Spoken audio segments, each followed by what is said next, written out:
kabady, nandito tayo ngayon sa maganda at sikat na isla ng Boracay. Excited na ba kayo para sa ating adventure? Tara, samahan niyo kami sa isang masayang banana boat ride experience. Today, I'm super excited to share with you our latest adventure here in Boracay. Guess what? We tried the ultimate thrill ride, the banana boat. So dito kami sa Boracay and we thought, why not try something exciting? Ang pinili namin ang banana boat ride. It's not just your ordinary boat ride kasi masaya at nakakakaba din.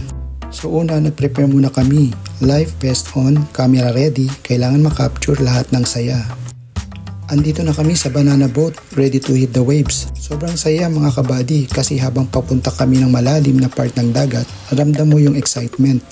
Grabe yung speed ng banana boat, nakakahawa yung tawa namin lahat. Feeling ko lumilipad kami sa tubig. Sobrang chill lang yung view sa Boracay, nakaka-relax ang dagat. Pero exciting pa rin yung ride, sobrang cool.